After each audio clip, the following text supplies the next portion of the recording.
What's up guys, I'm Charles with Rocky Mountain ATV MC. Today I'm going to show you how to install Tusk heavy duty CV axles on your side-by-side.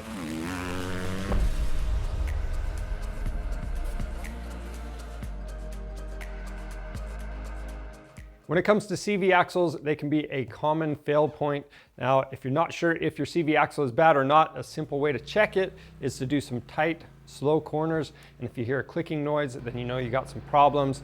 Or you can also look at the boots and see if they're torn. So if you hear any noises or if your boots are torn, you definitely want to get those replaced. Now, we have a lot of different options for replacement on our website. We've got stock replacements. We're going to be installing the Tusk heavy duty CV axle today. That's an upgrade over the stock axle. It's going to be a little tougher and be a great value for you. Now, if you want to go even tougher, you can get a Gladiator, but again, we're installing the heavy duty CV axle today, and we're going to do it on this XP4 1000, but the process we're going to show you will apply to just about any side-by-side. We'll show you how to do this on A-arm suspension and trailing arm suspension. So let's go ahead and get started. We're going to start out by replacing the CV axle at the back of the machine that is going through our trailing arm. We've already raised the machine off the ground and it is supported by a jack with a safety latch on it. If you don't have one of those, you're going to want to use some jack stands. We've already removed our wheels, so the next step is to remove the axle nut. So we'll go ahead and remove this cotter pin.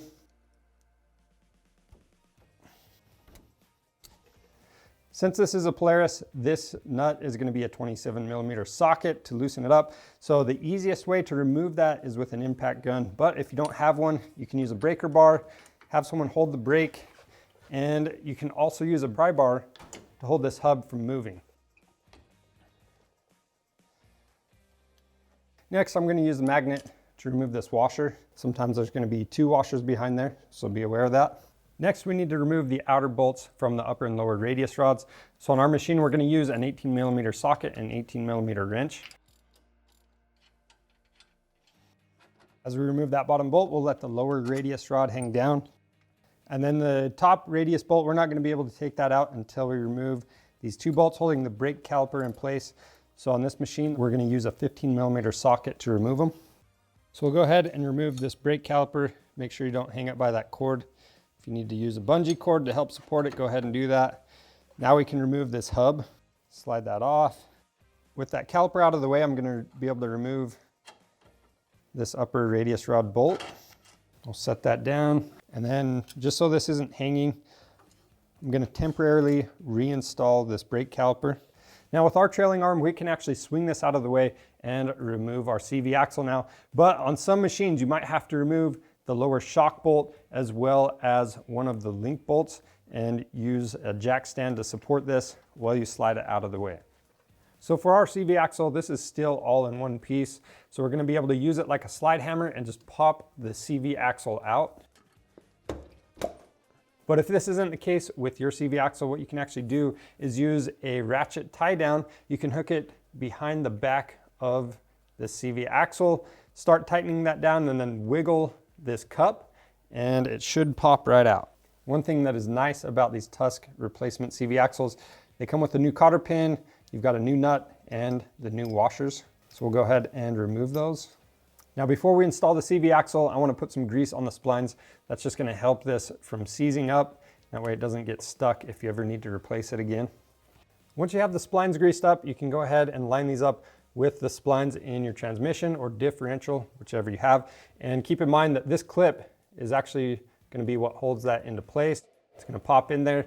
So it's going to take some force to install this. So once you have these splines lined up, you're going to have to slide the shaft, use some force to pop that in. And if you need to, you can use a dead blow hammer to knock it into place. After that, we can reinstall the CV axle through the trailing arm.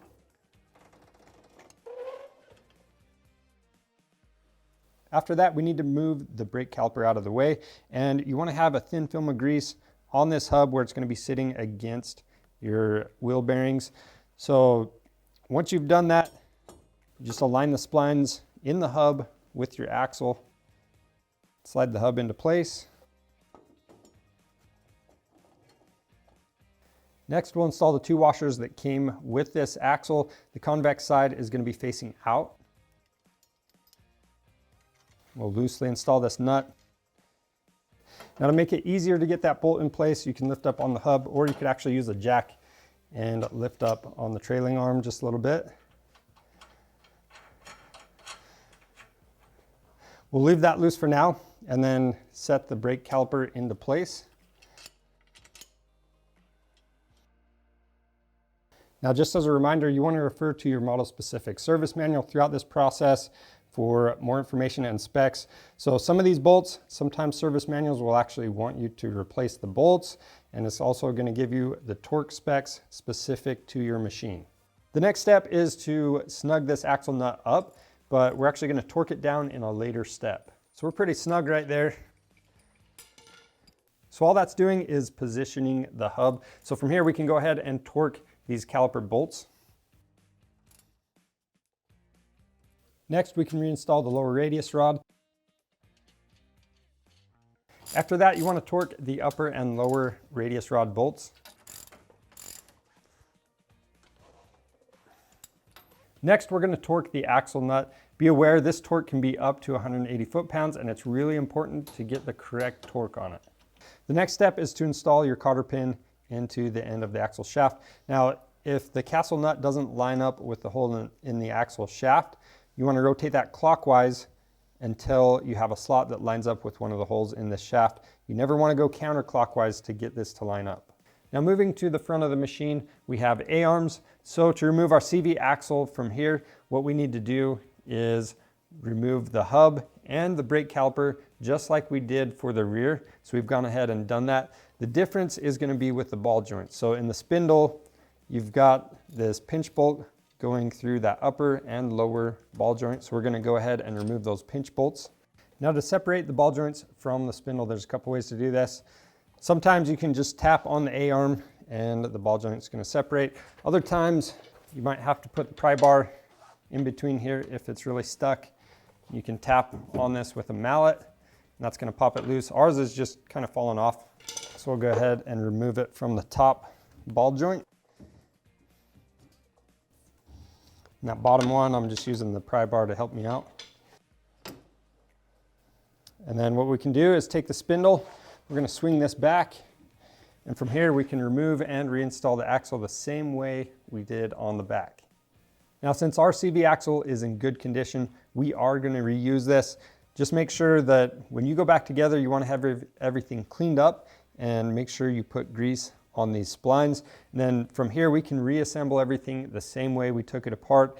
Now, since every machine is a little bit different, you want to use your manufacturer recommended torque specs. That's how you install the Tusk Heavy Duty CV Axle on your side-by-side. If you need this axle or any other parts for your machine, you can pick those up on our website. We offer free shipping on orders over $75. And if you have any questions about this install process, leave those down in the comments below and subscribe to our channel for more helpful content. I'm Charles with Rocky Mountain ATV MC. Thanks for watching.